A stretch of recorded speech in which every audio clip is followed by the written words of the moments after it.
Hello and welcome to another episode of What I Found Today. So two questions I get a lot is, one, why do you drive an old car?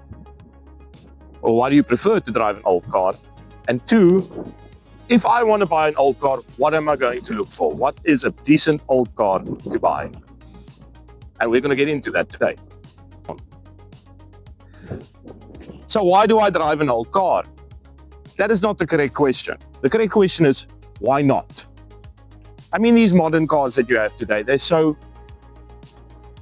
delicate and expensive to maintain, and they don't give any real feel for driving. And then the other question is, if I want to buy an old car, which is a question I get a lot, what is a good classic car to buy? And people have the wrong idea of classic cars. A classic car doesn't mean you have to buy a Porsche, an old 911. It doesn't mean you have to buy an old Karmann Ghia VW that will cost you an arm and a leg. There's simple little models you can buy. My preference that I wanted to buy as my first classic car happens to be a mercedes-benz 230e.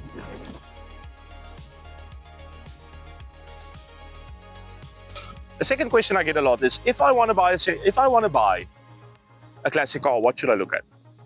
Well, you can go the stupid direction and buy something ridiculously expensive that's going to become a garage queen, that you're going to be too scared to drive. You're going to pull it out on Sundays, wash it, and pull it back in the garage. That is not what's fun about owning a classic car. A classic car should be driven. So if you're tight on a budget and you want to get into classic cars, you've got multiple options to go for. You've got old Cressida, Toyota Cressidas. You've got old VW Beetles and stuff, but those are not my type of classic car that I like. I like the classic car from the classic brand. For me, my first classic car and my favorite classic car currently on the road is a Mercedes-Benz W202.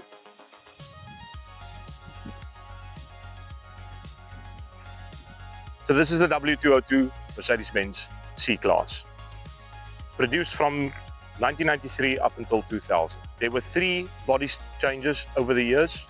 Your first one was from 93 to 95. Then in 96 specifically, you had 1 model year.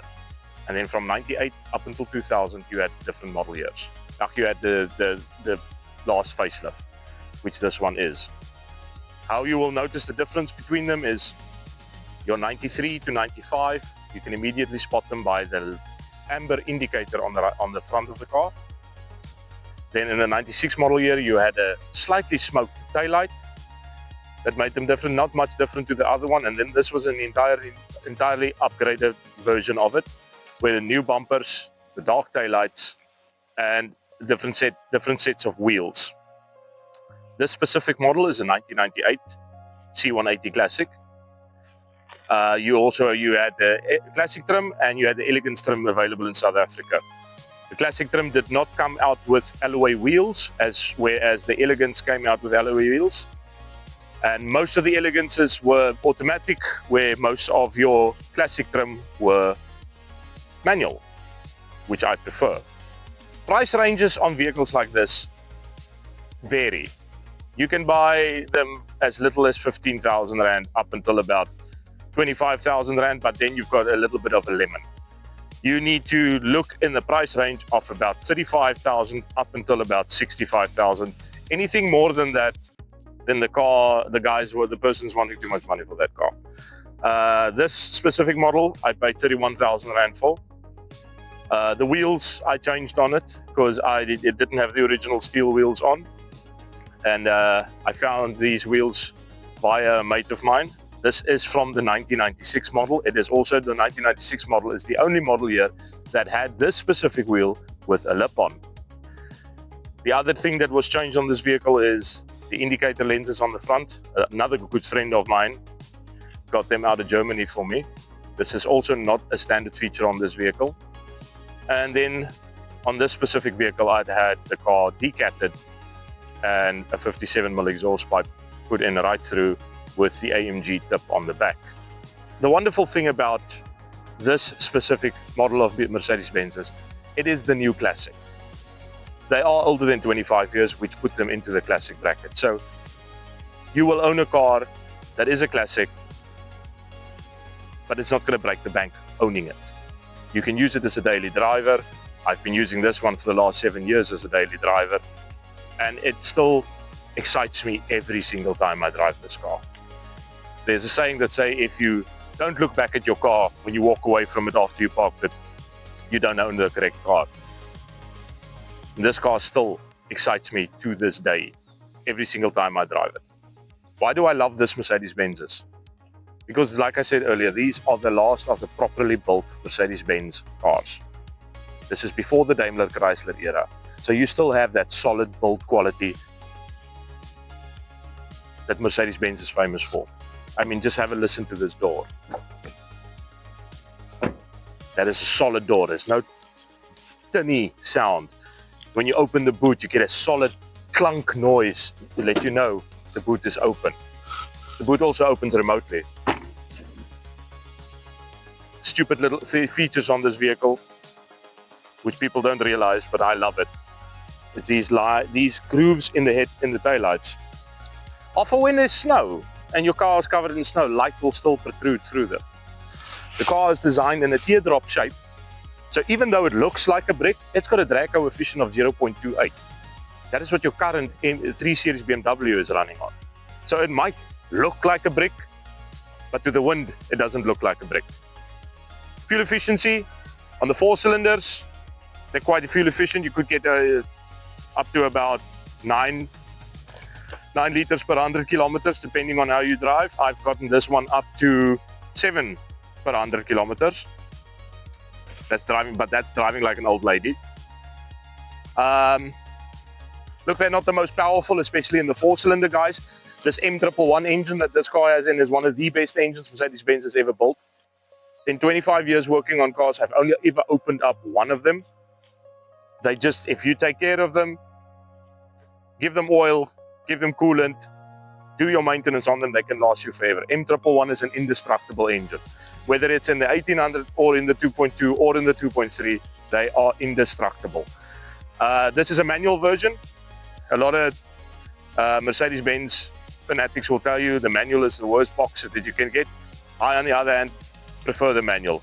I love the solid clunkiness when you change the gears, that you know, like, I'm in third, I'm in fourth, I'm in fifth. The automatic boxes are fantastic.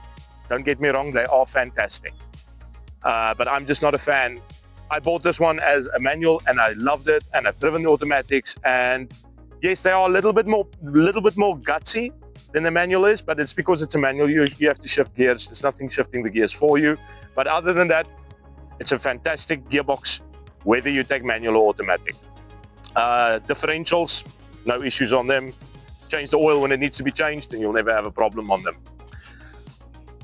This specific model had the MBTEX interior, and it had the electric windows in the front, which was an option. If I remember correctly, a very good friend of mine that knows these cars incredibly well said to me that the seats were a 7,000 Rand option back in 1998. Now, what makes these seats incredible is this is not leather. This is MBTEX or fake leather. Super hard wearing. I mean, this car is 29 years old, and you can see that the seats are still fantastic. There are a few little things over the years that happened to them, but no tears. In the front, same story. I have seat covers on, but if you can see underneath there, seats are still in perfect condition.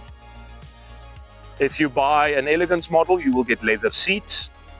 If you don't want the leather seats, you're going to go for the classic trim model. Again, which I prefer, much more hard wearing. The elegance also has leather in the doors with wood trim here. This is like some ash wood that's got here. I think this was an option, additional thing that they put on as an option for the car. But the classics generally do not have that. Same as you can see on the back doors, the classic do not have that trim on. So this was an option that the previous owner did. Then on the, if you come into the interior, there's nothing in here that you don't need. You've got your speedo, you've got your heat gauge, you've got your fuel gauge, you've got your ref counter. On the dash, Very simple, solid buttons that you can turn to switch on and switch off your air conditioning.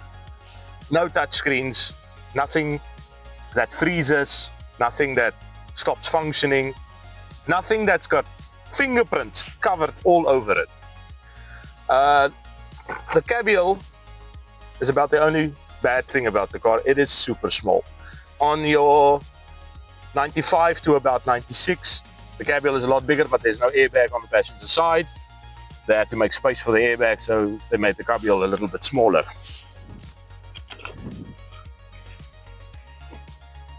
So your base model, which had mechanical windows in the front, mechanical windows in the back, had material seats in. Try not to go for those, because the seats, even though they're hard wearing and they're generally not bad, they are incredibly difficult to keep clean. Because Mercedes-Benz decided, let's go and make them light grey, or let's go and make them this weird beige color. So that model I would stay away from. Not because it's bad. If you can get a decent one and you're willing to wash the seats, by all means take it.